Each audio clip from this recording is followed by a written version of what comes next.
Eu demorei um pouquinho para iniciar o vídeo porque eu queria escutar a coletiva do Renato.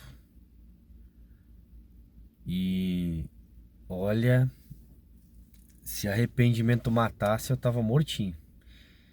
Porque foi uma das entrevistas do Renato, e ele já teve várias ruins, foi uma das mais patéticas que eu já tive que escutar. É um cara desconectado da realidade, prepotente, burro, arrogante e que eu não sei se consegue nos tirar dessa situação, não por qualidade, mas pelo que ele tem na cabeça. O Grêmio, antes, se a gente fosse pensar antes do jogo, e eu até falei isso, né, de repente o empate seria um bom resultado dependendo das circunstâncias do jogo. Eu falei isso antes do jogo. Porém, o Grêmio, de forma surpreendente, para mim pelo menos, competiu muito contra o Palmeiras. Se entregou de uma forma que, se ele se entregasse do mesmo jeito para ganhar de outros adversários mais fracos, o Grêmio não teria perdido metade dos jogos que perdeu. Mas acho que alguns jogadores, e talvez o técnico, eles gostem muito mais de jogar jogos grandes, acho que isso é até meio óbvio, né? Mas aí por conta disso desprezam jogos com times menores, né? Pelo menos a impressão que fica é essa, e enquanto ninguém desmentir isso de fato dentro do campo, vai causar essa impressão. Porque, por exemplo, contra o Atlético Goianiense, o Grêmio não se empenhou metade do que o Grêmio se empenhou hoje. Contra um grande adversário, um adversário que é melhor, que mesmo sem ter meio time é muito melhor do que o Grêmio, que tem um guri ali que seguramente vai estar na seleção e vai ser melhor do que todos que estão lá hoje. E aí o Grêmio contra esse time faz um jogo de muita entrega, sofrendo, claro, ia sofrer, mas abre 2-0. E aí o técnico do time resolve acabar com o jogo. O Renato pensou assim: eu vou patifar o jogo completamente e eu vou fazer a torcida do Grêmio sair daqui hoje fodida da cabeça. Pra mim, o Renato só pode ter pensado algo nesse sentido, porque ele bota o Inominável lá. Antes ele já tinha feito uma substituição colocando a outra porcaria do Galdino, mas eu entendo um pouquinho a entrada do Galdino, mesmo que eu não concorde, porque não tem quem colocar. Devido à importância do jogo, ele não ia colocar o guri que tá pela primeira vez sendo relacionado num jogo difícil como era hoje. Então eu entendo o Galdino entrar. Agora eu não entendo o JP Galvão entrar. Não entendo. Eu tenho quase certeza que o Renato faz de propósito. Eu só não tenho certeza porque ele não me falou, mas tirando a confissão dele, de resto eu tenho plena convicção de que o Renato faz de propósito para irritar a diretoria, para irritar a torcida e mostrar: olha aqui, ó, não me dá um jogador. É isso aí que tem. Mas isso não é verdade. Porque o Renato sim poderia ter colocado outra peça no lugar dele, do JP Galvão. Inclusive outra peça contestada, mas mudando um pouquinho o sistema de jogo. Mas uma peça contestada que ainda não é extremamente odiada pela torcida, que é a outra porcaria lá do Duqueiroz, tá? Mas, ainda assim, tem outra peça melhor ainda que podia ter entrado, que era o Ronald. E aí o Galdino ia lá pra frente, né, pro Ronald entrar fazendo alguma coisa mais parecida com o Edenilson ali, porque o Galdino não faz. O Galdino joga de extrema, de ala, e joga aberto, né? Enquanto o Edenilson joga centralizado. Pelo menos está jogando assim nos últimos dois jogos, né? E aí a função que ele tem, que encontrou o futebol, tem jogado melhor. E o Renato faz uma coisa esquisita ali na hora de substituir. Tira o Cristaldo para botar o JP. Entendo que o Cristaldo tenha desgaste, precisa sair, tá tudo certo. Mas qualquer imbecil que torce pro Grêmio sabe que tu não pode mais colocar o JP Galvão. Qualquer imbecil que assiste o Grêmio jogar sabe disso. Eu, que sou um imbecil futebolisticamente falando, eu sou um completo idiota, não entendo absolutamente nada de futebol, eu apenas torço. Eu sei que o Grêmio poderia colocar qualquer outro jogador ali, mesmo um guri da base que não fez nada, não se provou nada ainda, nem jogou, ele não seria tão prejudicial para o time quanto é o JP Galvão. Porque, tirando as entrevistas mentirosas dos jogadores que falam que apoiam ele, que entendem, que dão força, que ele é um cara legal, quando esse maluco entra no campo, não é só a torcida que perde a confiança no time. Os jogadores perdem a confiança no time. Porque tu sabe que tu tem um a menos. E o Grêmio não tem direito de jogar com um a menos contra o Palmeiras, que é um adversário muito melhor do que o Grêmio. Melhor fisicamente e é melhor treinado que o Grêmio. O Palmeiras, ele tem variações táticas que o Grêmio nunca sonhou em ter. Porque, claro, também tem um treinador lá que, além de tudo, tá no Palmeiras há muitos anos já, como o Renato já teve em outra oportunidade, e que não é refém de esquema jogador. Ele faz o que é preciso. Enquanto hoje o Renato fez com que a torcida tivesse razão em chamar ele de burro. Porque hoje o Renato fez uma burrice. Não foi só hoje, tá? Mas hoje ele fez uma burrice. Eu acho que o Renato tinha certeza que ia ganhar o jogo. Porque daí ele ia botar o Galvão e dizer, ó, tá vendo aí, ó, ganhamos o jogo com ele. Só que nessas horas dá até vontade de acreditar no sobrenatural, né? Parece que os famosos deuses do futebol olharam pro campo e disseram assim, não, Renato, tu não vai fazer isso daí. Tu vai fazer isso daí mesmo, tu vai colocar esse imbecil no jogo, essa nulidade. Então espera pra tu ver o que vai te acontecer. Porque, cara, é imperdoável botar o JP Galvão. É imperdoável colocar o JP Galvão. Não existiu na história do Grêmio um cara que foi tão nulo. Aliás, o JP não é nulo, tá? Ele é negativo. Ele não mantém a paridade de números, ele é negativo, ele joga para o adversário, tá? Então é diferente. Não tem na história do Grêmio um cara tão ruim que foi tão prestigiado por um técnico como o JP Galvão. Tá? Eu não sei o motivo, não sei a razão, mas a estrutura do time não precisava desse cara para esse jogo para que o Grêmio tivesse conseguido segurar o resultado. E a única coisa que o Renato falou certo hoje é que mesmo que o JP não tivesse entrado, talvez o Palmeiras tivesse empatado o jogo ou até ganho. Ok, mas acontece que isso não ocorreu. O que ocorreu foi que o JP Galvão entrou e no mesmo minuto o Grêmio tomou o gol. O JP Galvão entrou aos 27, se não me engano, e o Grêmio tomou o gol aos 28. É aquele tipo de coincidência que tu pensa assim, isso aí só pode ser o sobrenatural. Só pode ser os deuses do futebol dizendo assim, ó, Renato, não dá pra perdoar isso daí mais. E contra o adversário, de novo, reitero, muito mais forte, mesmo com os desfalques, o Palmeiras é muito melhor que o Grêmio. E até o Grêmio tomar o segundo gol, talvez até tomar o primeiro, que deu uma desmoronada em tudo. O Grêmio jogou como o time limitado que é, mas com vontade e o ânimo lá em cima, né? Tanto que fez o segundo gol ali. E até no segundo tempo eu acho que o Palmeiras, antes de fazer o gol ali das mudanças do técnico, de ambos os técnicos, o Palmeiras até não estava ameaçando tanto o Grêmio, tá? Acho que o Palmeiras foi melhor no primeiro tempo. Só que daí as alterações do Renato, elas desmancharam o Grêmio, desmancharam. E as alterações do Abel fizeram o Palmeiras ir pra cima. Então tem mérito do Abel também na vitória, óbvio, sempre vai ter nesse tipo de caso, né? E além de que eles têm um jogador que o Grêmio não sonha em ter, né? Que é o Estevão. Ah, dito tudo isso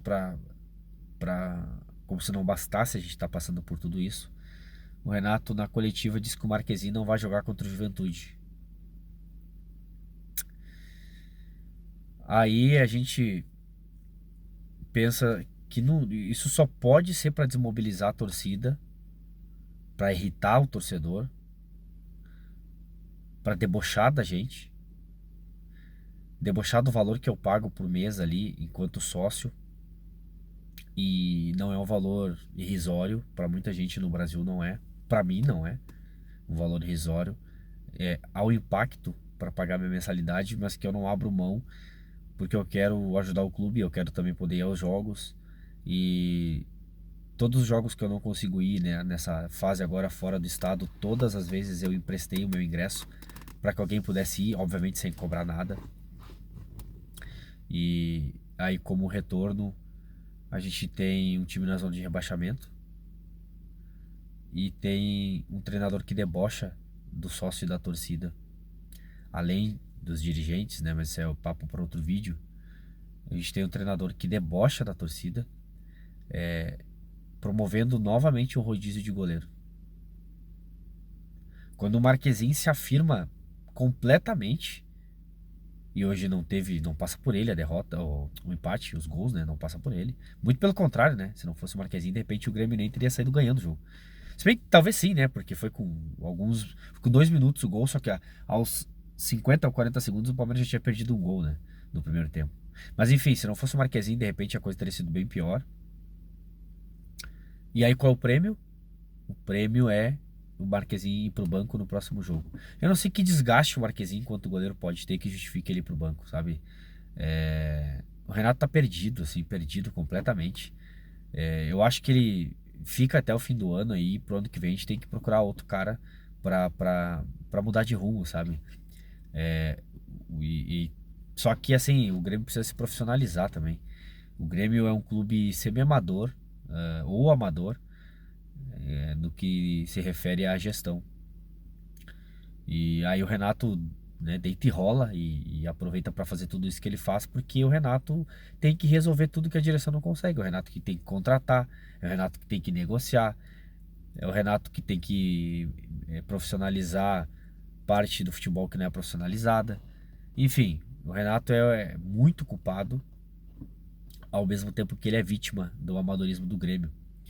E eu não tô defendendo o Renato e também não tô jogando ele pros leões ali, mas hoje a culpa é dele e do jogo, tá? Completamente culpa do Renato hoje. Mesmo sem grupo, a culpa é do Renato hoje. E, e ele falar que vai trocar o goleiro no próximo jogo, e ele disse que não teve nada a ver com a discussão de hoje, do Reinaldo com o Marquezin, mas eu faço outra leitura, tá? Pra mim, isso demonstra uma força política do Reinaldo no grupo que o Marquezin não tem. Sendo que o Reinaldo é um completo bagre que não joga merda nenhuma, que fez um jogo razoável contra o Fluminense, que é o Lanterna. E inclusive, esse jogo contra o Fluminense já fez o Renato botar as asinhas de fora, né? Sendo que o Grêmio não fez mais que a obrigação ganhar do pior time do campeonato, jogando em casa. E o Reinaldo hoje, eu acho que queria cagar na cabeça do Marquezinho, não sei qual que era a ideia ali. Por mais que o Marquezin tenha, de repente, cometido algum erro e tal, que não foi fatal, o próprio Reinaldo tem falha no jogo. Então, assim como ele teve vários outros jogos que resultaram em gol, falhas dele, e aí o Reinaldo faz o Marquezin ir pro banco no próximo jogo como punição. O Renato disse que não, pra mim fica claro que sim. Tá? E o Renato só aproveitou a coletiva pra mentir que ele já tinha se decidido por isso. Não faz nenhum sentido, porque o rodízio de goleiro tinha acabado. Então por que que no jogo importante contra o Juventude, que é sim confronto direto pro Grêmio, ele vai trocar o goleiro e botar um cara que não tá jogando? Não faz nenhum sentido. A justificativa do Renato ela é bizarra. Ela é um deboche completo. Deboche. Deboche. Não fosse o departamento de futebol do Grêmio e a presidência um bando de palhaços ali amadores, eu com certeza hoje ia estar querendo aqui que o Renato fosse demitido, cara. Porque é um deboche completo. Deboche completo. Agora, não dá pra ele sair nesse momento. Tá? Eu não concordo com quem acha que ele tem que sair de qualquer jeito, porque eu acho que seria um grande problema pro Grêmio. Primeiro, por quem ia assumir o lugar dele.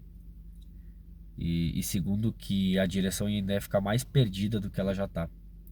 Então eu acho que infelizmente, é verdade que é ruim com ele, pior sem ele. Tá? Agora me espanta a arrogância do Renato completa. O Renato falou em atropelar os adversários que estão na frente do Grêmio, que vai acontecer. O Renato falou que ele é muito, muito bom. E eu achei ele bastante irônico respondendo sobre o protesto justo da torcida, tá? Ele foi bastante irônico, beirando o deboche. da torcida do Grêmio. Que se não fosse o Grêmio e a torcida, o Renato não ia estar treinando ninguém. Porque nenhum outro clube deixa ele fazer o que ele faz aqui, né? No Flamengo ele foi, fez as palhaçadas dele e o que aconteceu é que a torcida correu ele de lá. E fora isso, o Renato não treina mais ninguém há muitos anos. Tem alguns rebaixamentos no currículo que ele nunca lembra de falar. E teve aquelas campanhas com o Grêmio importantes, vitoriosas, que estão marcadas na história, que tornaram ele um treinador de alto nível, mas que elas não têm que ficar para sempre como crédito, porque o Renato vai precisar provar a vida inteira. Se ele não precisa mais provar nada, então ele se aposenta. Porque para mim, eu enquanto torcedor, eu não quero viver do que o Renato conquistou, eu quero viver das novas conquistas do Renato. Claro que ele não vai fazer isso sozinho, né? Precisa de jogador, precisa de dirigente, mas pela arrogância dele, parece que ele vai conseguir repetir os feitos dele a hora que ele quiser. E vamos combinar que se tem uma coisa que não dá para vislumbrar no futuro próximo pro Grêmio é título, porque o Grêmio tá na zona de rebaixamento do Campeonato Brasileiro. O Grêmio é pior do que Vitória, Criciúma, Cuiabá, Juventude. E aqui eu não tô desmerecendo esses clubes, tá? Mas esses clubes têm uma folha muito menor do que o Grêmio, tem uma estrutura pior do que o Grêmio, né? Ou mais enxuta. E eles não têm o tamanho do Grêmio.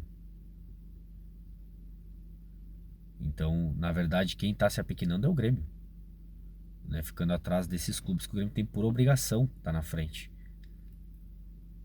Mas esses clubes eles são mais profissionalizados do que o Grêmio hoje. O Juventude já tem um trabalho de bom tempo ali que profissionalizou muito o clube. O Juventude oscila e desce e sobe pelo tamanho do clube, né? O Juventude é um clube que não tem uma torcida do tamanho da torcida do Grêmio e mesmo assim é um clube organizado. O Juventude não tem as receitas do Grêmio e mesmo assim é um clube organizado. O Juventude não tem a folha do Grêmio e mesmo assim é um clube organizado. Eu não estou dizendo que eu quero trocar de lugar com o Juventude, não é esse o ponto. O ponto inegável é que hoje o Juventude está na frente do Grêmio, não tem como discutir isso, isso é matemático. O Juventude tem, salvo engano, 16 pontos, enquanto o Grêmio tem 11 pontos. O Juventude não tá na zona de rebaixamento, o Grêmio tá. Então, assim, fica eu tô bem preocupado com o Campeonato Brasileiro. Entendo que o Grêmio precisa de dinheiro e aí por isso avançar na Copa do Brasil e avançar na Libertadores seria importante, mas eu não tenho convicção nenhuma de que o Grêmio avança, tá? Nem contra o Fluminense, nem contra o Operário. Embora contra o Operário a gente imagine que o Grêmio vai avançar por conta da força do adversário, né? Que ele não é um grande adversário. E o Grêmio vai decidir, em teoria, na sua casa, né? Na sua casa. Porque o Grêmio nem casa tem. Então, eu não sei que mundo que o Renato vive pra ser tão arrogante, pra debochar da torcida do jeito que ele debocha e prometer que o Grêmio vai atropelar os adversários quando o Grêmio, na verdade, não consegue nem sair da zona de rebaixamento. Daí podem esperar que na próxima rodada contra o Juventude é jogo duro, tá? O favorito é o Juventude. O favorito é o Juventude. Ainda mais com rodízio de goleiro. E especialmente se jogar a imundice do Rafael Cabral. É lamentável, tá? Lamentável. É o máximo que eu quero, que eu vou dizer aqui, porque eu não aguento mais ter que falar esse tipo de coisa aqui. Mas é lamentável o Renato fazer isso com a gente. Rodízio de goleiro. Quando o Marquezinho se mostra um goleiro de qualidade, não só para defender, mas com a reposição de bola importante que cria gol. Contra o Fluminense, ele participa do gol.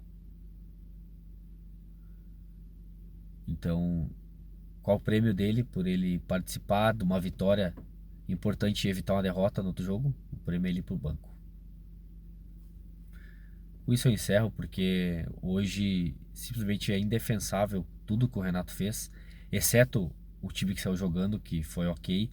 E talvez eu não jogasse com o Carbajo, né? Mas eu entendo o Carbajo jogar, porque daí o PP recuou, né? Aliás, o PP também merece um vídeo à parte ali, porque eu oscila demais no jogo ali e a intensidade do PP é muito abaixo, cara. É estranho, sabe? Às vezes, assim, parece que ele dá uma desligada. Tudo que falavam do Cristaldo, na verdade, acontece com o PP. E aí ele participa de lances importantes, né? Cria jogadas importantes, mas por ser um volante, ele precisa ser mais intenso. Eu acho ele pouco intenso, especialmente na recomposição. E aí ele acaba tomando uns amarelos por fazer umas faltas boba ali que ele precisa fazer. E. Enfim, mas é papo para outro vídeo, tá? Já me alonguei demais aqui. 20 minutos de vídeo é um absurdo, ninguém vai olhar mesmo. Mas ficam aqui as minhas considerações sobre o jogo de hoje. E está tudo 100% na conta do Renato. Um abraço e até o próximo vídeo.